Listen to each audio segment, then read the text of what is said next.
দক্ষিণ ইউরোপ জুড়ে শুরু হয়েছে ২০২৫ সালের গ্রীষ্মের প্রথম বড় তাপপ্রবাহ। তুরস্ক ও গ্রিসে দেখা দিয়েছে ভয়াবহ দাবানল। ইতালি, স্পেন, গ্রিস, পর্তুগাল ও ফ্রান্সে তাপমাত্রা ৪০ ডিগ্রি সেলসিয়াসের বেশি। ফলে দাবানলের আশঙ্কা করা হচ্ছে এসব দেশেও। দেশে দেশে জারি করা হয়েছে স্বাস্থ্য সতর্কতা।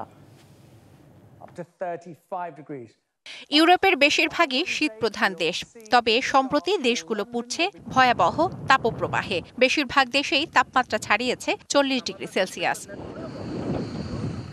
ভয়াবহ দাবানলে পড়ছে তুরস্ক।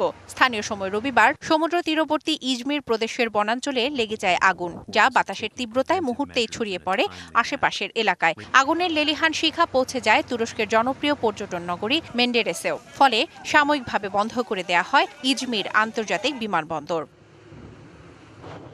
গ্রিসের রাজধানী এথেন্সের দক্ষিণেও ছড়িয়ে পড়েছে দাবানল। অন্তত ৫টি এলাকা থেকে মানুষজনকে সরিয়ে নেওয়া হয়েছে। RICL TMX, যুগের পর যুগ স্থাপনা থাকে মজবুত।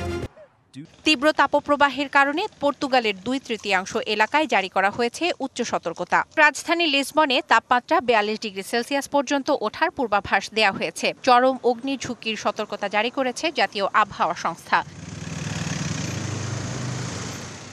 বিশেষ সতর্কতা জারি করেছে স্পেনের আবহাওয়া সংস্থাও। সেখানেও তাপমাত্রা পৌঁছেছে ৪২ ডিগ্রিতে। রোম, মিলান সহ ২৭টি বড় শহরের মধ্যে ২১টিকে রেড অ্যালার্ট জোন ঘোষণা করেছে ইতালি। তীব্র গরমের কারণে বাইরে কাজ বন্ধ রাখার সিদ্ধান্ত নেওয়া হয়েছে। ফ্রান্সের ১০১টি প্রশাসনিক বিভাগের মধ্যে ৮৪টিতে তাপপ্রবাহ সতর্কতা জারি করা হয়েছে। যুক্তরাজ্যের পূর্ব Midlands, south east, south west, London ও ইস্ট অফ ইংল্যান্ড অঞ্চলে অ্যাম্বার হিট হেলথ অ্যালার্ট জারি করা হয়েছে। লন্ডন ফায়ার ব্রিগেড জানিয়েছে, চলমান শুষ্ক আবহাওয়ায় দাবানলের ঝুঁকি গুরুতর। শোভন শাহমিন দিশা, ডিবিসি নিউজ ডেস্ক।